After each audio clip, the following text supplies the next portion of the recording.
គឺយើងនឹងយកលុយចំនួន10000 ទៅទិញអីញ៉ាំចង់ដឹងថាយើងទៅបានប្រមាណកន្លែងតោះឥឡូវយើងទៅទាំងអស់គ្នាឥ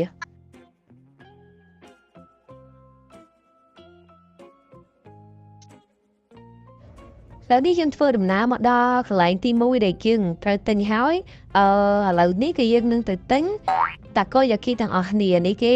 វាស្តៀងនឹងនំគ្រូដែរអ្នកនរគ្នាហើយតម្លៃវាមួយតា300 yen ទេអញ្ចឹងយើងយកមួយអញ្ចឹងយើងនៅសល់លុយ9700 yen ទៀតឥឡូវនេះយើងមកកន្លែងទី2ហើយកន្លែងនេះវាជាភោជនីយដ្ឋានមួយហើយមកកន្លែងនេះគឺយើងមកញ៉ាំ pizza ទាំងអស់គ្នាឥឡូវនេះយើងធ្វើការចុចកំង pizza មកហើយលុយយើងសល់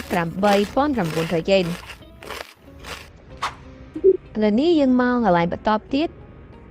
កន្លែងទី3ចាហើយខ្ញុំមកញ៉ាំអូម៉ាសាកេយេខ្ញុំយកអាចុងក្រោយគេអ្នកដឹងតម្លៃម៉ានេះគេដាក់តម្លៃតាមទីផ្សារអញ្ចឹងទៅហើយញ៉ាំតែអានេះគឺវ៉ាសាប៊ីសុតយេឥឡូវយើងយកអាទី1ទៅញ៉ាំគ្នាហើយសម្រាប់លុយគឺយើងនៅសល់5400 yen ហើយម្ហូបទី2ឆ្ងាញ់បើទី1ហើយេឥឡូវបន្ទាប់ពីយើងញ៉ាំអូម៉ាសាកេហើយយើងមកញ៉ាំកាហ្វេកាហ្វេនេះគឺកាហ្វេឆ្មានៅកន្លែងនេះគឺមានឆ្មាច្រើនមែនតើសិតតែឆ្មាហ្មងឥឡូវយើងអង្គុយតែខ្ញុំមកញ៉ាំកាហ្វេទេគឺញ៉ាំការ៉េមហើយការ៉េមនេះថោកទេមួយតែប្រហែល100 yen ទេហើយឥឡូវយើងសល់លុយ5200 yen ទៀតអញ្ចឹងចាំមើលថាយើងអាចញ៉ាំបានប្រហែលនោះទៀតតោះទៀតតពីញ៉ាំការ៉េមនេះហើយឥឡូវយើងមកញ៉ាំមីនេះមីរបស់ជប៉ុនតោះគ្នាឥឡូវយើងមកអង្គុយសិនមកហើយយើងមើលមេនុយចង់ដឹងថាវាមានអីខ្លះហើយម្ហូបមានច្រើនមែនតើតែឥឡូវយើងយកមីទេសាគុំនងយើងគឺមកញ៉ាំមីឥឡូវយើងកំងមីមួយចានហើយលុយរបស់យើងនៅសល់3600 yen ទៀតហើយមីនេះឆ្ងាញ់ខ្លាំងមែនតើអ្នកគ្នាមានសាច់មានពងទាមានអីរੂជាទឹកឆ្ងាញ់ហ្មងឥឡូវយើងមកញ៉ាំ steak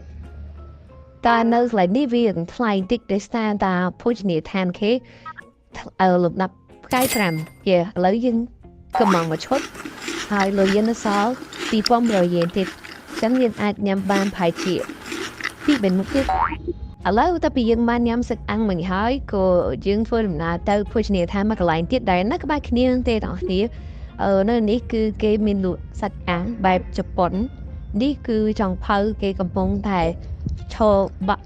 សាច់នឹងតែម្ដងឥឡូវយើងកំងសិនហើយសម្រាប់សាច់នេះតំណខ្លាំងមែនតើអ្នកគ្នាហើយឡើងឈ្ងុយហ្មងឥឡូវនេះលុយយើងនៅសល់1100 yen ទៀតឥឡូវយើងធ្វើដំណើរទៅមកកន្លែងទៀតអញ្ចឹងដោយសារតែមេឃទៀងល្ងាចដែរហើយខ្ញុំមកកន្លែងនេះគឺគោលបំណងចង់មកញ៉ាំគោឡើងភ្នំដោយសារនៅនេះមានលក់គោឡើងភ្នំប៉ុន្តែលុយយើងនៅសល់តែ1100យើងញ៉ាំអត់បានទេ